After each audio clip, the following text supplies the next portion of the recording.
रियासत तेलंगाना में कांग्रेस पार्टी की धूम मची है। कांग्रेस पार्टी को तकरीबन 7 सीटों पर बढ़ोतरी हासिल हुई है और तकरीबन 45% वोट हासिल करने में कामयाब हो गए हैं, जिससे यह साफ जाहिर होने लगा है कि तेलंगाना में कांग्रेस हुकूमत तश्कील दे रही है, जिसके साथ ही कांग्रेस के कैडर में जश्न का माहौल है और कांग्रेस के दफ्तर में मिठाइयों की तकसीम आतिशबाजी हो रही है। वहीं बीआरएस के कैडर में मायूसी छाई हुई है।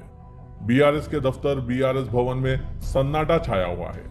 अभी कुछ लीडर्स उम्मीद लगाए बैठे हैं, लेकिन तमाम बड़े लीडर्स और वर्कर्स गायब हैं। बीआरएस का सदर दफ्तर खाली पड़ा है। हमेशा तमाम वर्कर्स से खचाखच रहने वाला दफ्तर आज खाली पड़ा है और हर जगह सन्नाटा छाया है।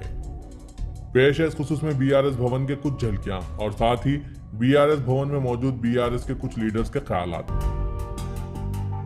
अफसोस की बात नहीं है, इसलिए कि हमारे जो काम है खुसूसियत से केसीआर साहब के जो शफाफ स्कीमात हैं उसके लिए सब कबूल किए, लेकिन माइनॉरिटी तक, मुसलमानों तक ये तमाम चीज़ें शफाफियत से पहुँच नहीं सकती। अपना खड्डा अपनी खुद ले बकरी।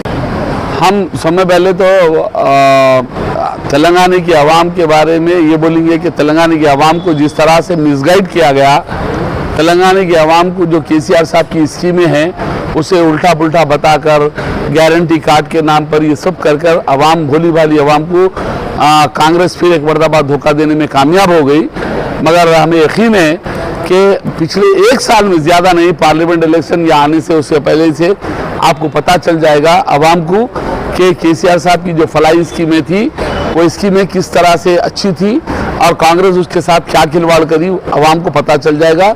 रही बात जिस तरीके से आवाम में हमारी स्कीमें पहुंचाना चाहिए था, हमारे जिम्मेदार मुसलमान माइनॉरिटी के लीडर्स की बड़ी गलती है, उसको हमको कबूल करना चाहिए।